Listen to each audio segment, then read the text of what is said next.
Upacara pembukaan.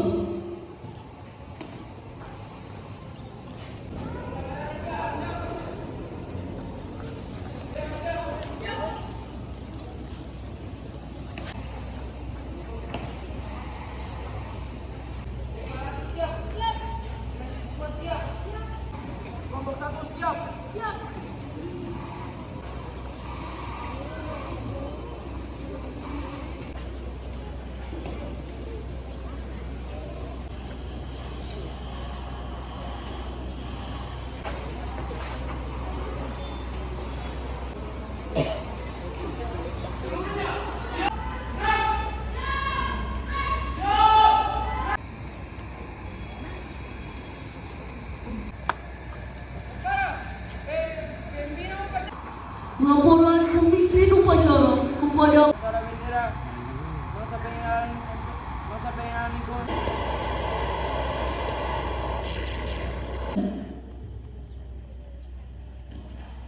Kan ilmu yang kita dapat dari sekolah itu, dari manapun sekolah kita tempat belajar atau menuntut ilmu. Sekarang hari ini Martin Taha adalah wali kota Gorontalo yang pernah sekolah di SD Kuangobotu, pernah sekolah di SMEP, sekolah di SMEAN. Bukan memilih sekolah favorit SMP 1 atau SMP 2 atau SMA. SMA di Gorontalo waktu itu juga baru satu, namanya SMA Negeri Gorontalo, nggak ada namanya SMA Negeri 1, Negeri 2, nggak ada. Cuma satu SMA, SMA Negeri Gorontalo, dan satu SMPP yang sekarang menjadi SMA Negeri 3.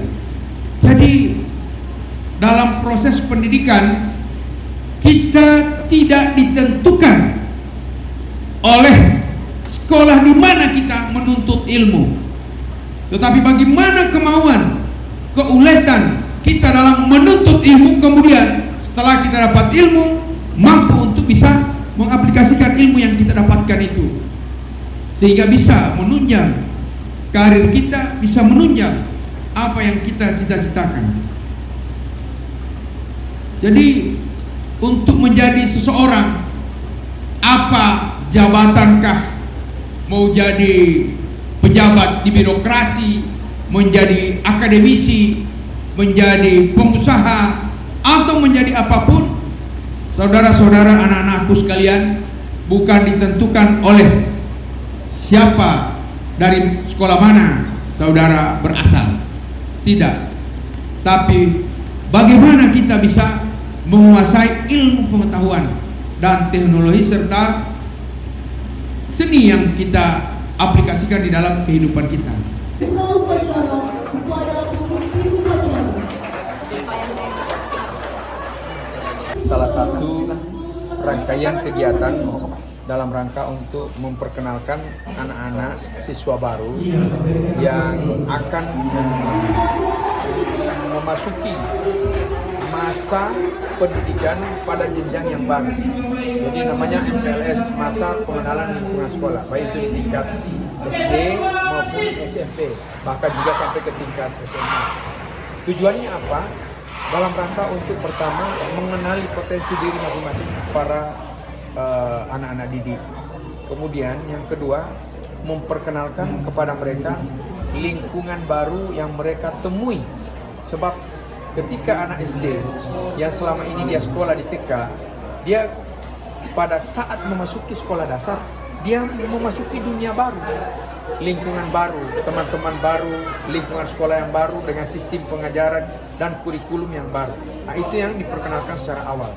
Demikian pula dari SD ke SMP, dari sisi pakaian sudah berbeda, dari sisi sistem pengajaran juga berbeda, lingkungan sekolah, aturan-aturan yang diterapkan di sekolah juga sudah berbeda.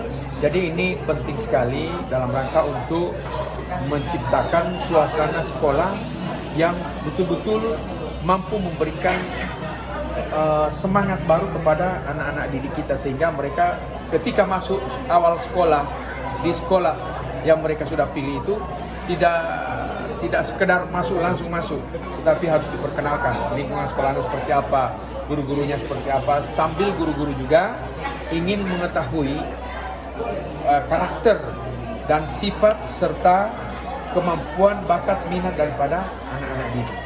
Itu yang pertama. Jadi pertama itu namanya pengenalan.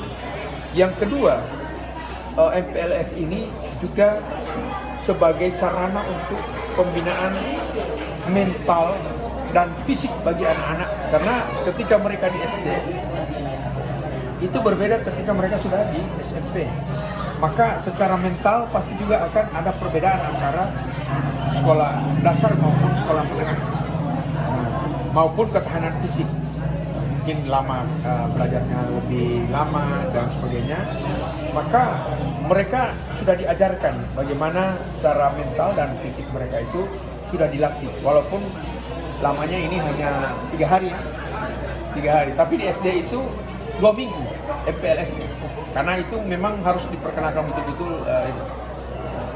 Jadi hari ini di seluruh sekolah sudah dilaksanakan MPLS, bahkan SD itu karena dia cukup lama pelaksanaannya, kita sudah mulai sejak 1 minggu yang lalu.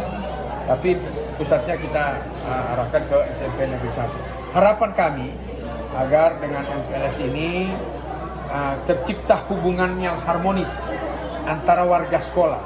Sebab warga sekolah itu kan banyak, mulai dari anak-anak didik, kami ini para siswa, kemudian guru-guru, kemudian para pegawai yang ada di sekolah, kemudian mereka yang bertugas dan bekerja di lingkungan sekolah, sampai klinik dan itu warga sekolah semua. Nah, saling mengenal, saling menghargai, menghormati, dan akan mengenal satu sama lainnya sehingga tercipta kehidupan yang harmonis di sekolah. Sehingga diharapkan tidak akan terjadi hal-hal yang mengganggu jalannya proses pendidikan atau proses belajar mengajar di sekolah.